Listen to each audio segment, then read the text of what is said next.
আজকের যে ইনভেস্টমেন্টটা এখানে হয়েছে এটা হচ্ছে আমাদের যে $1 ট্রিলিয়ন অর্থনীতি আগামী 2034-এর যে কথাগুলো মাননীয় প্রধানমন্ত্রী বলেছেন এবং সরকারের পক্ষ থেকে বলা হচ্ছে, এটা হচ্ছে একটা বড় পদক্ষেপ আজকে টুয়ার্ডস দ্যাট।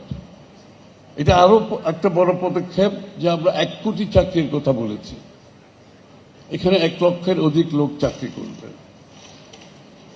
এখানে $500 মিলিয়ন ইনভেস্টমেন্টের কথা বলা হয়েছে, কিন্তু আমি যদি অবকাঠামোগত সবকিছু নেই, এখানে টোটাল $1 বিলিয়ন উপরে ইনভেস্টমেন্ট হবে আলটিমেটলি। এবং এই অঞ্চল শুধু আনোয়ারা নয়, এটা পুরো অঞ্চলে এটার যে অর্থনৈতিক ইম্প্যাক্ট হবে, এখানে যত ধরনের সার্ভিসেস ডেভেলপমেন্ট হবে, এখানে সাপ্লাই চেইন ডেভেলপ করবে, এখানে যারা সবচেয়ে বড় কথা, I was happy to note that we are going to have an accommodation here, right?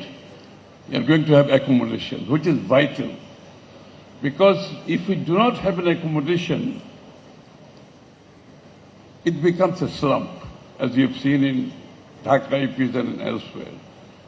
So the living condition of the workers, I think we are reaching a stage where industrialization is good.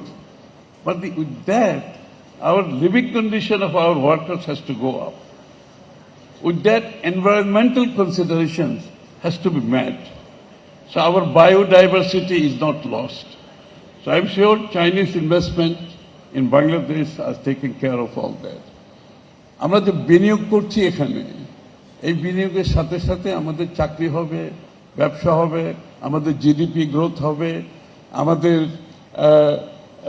জনগণের জীবনযাত্রার মান উন্নতি হবে, সাথে সাথে আমাদেরকে মাথায় রাখতে হবে আমাদের পরিবেশকে আমাদেরকে রক্ষা করতে হবে।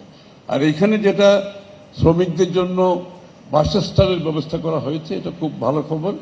তাদের লিভিং স্ট্যান্ডার্ডটা আমাদের জন্য গুরুত্বপূর্ণ, কারণ বাংলাদেশে এখন শুধুমাত্র ইন্ডাস্ট্রি না, ইন্ডাস্ট্রির সাথে সাথে আমাদেরকে সাধারণ মানুষের জীবনযাত্রার মানের কথা চিন্তা করতে হবে, তাদের লিভিং কন্ডিশন চিন্তা করতে হবে।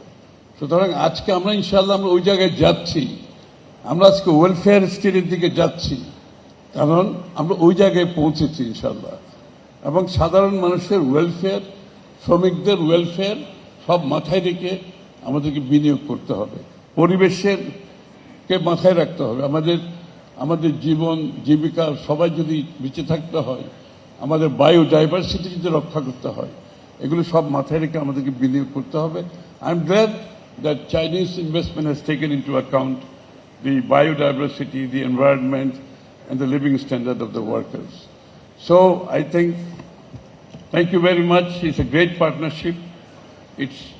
It's another step towards our friendship, which goes back long time, with the beginning and the founding of this party that started long time back. It is going from strength to strength, and today's groundbreaking is one more step, one more milestone, and congratulations to all involved. Thank you very much.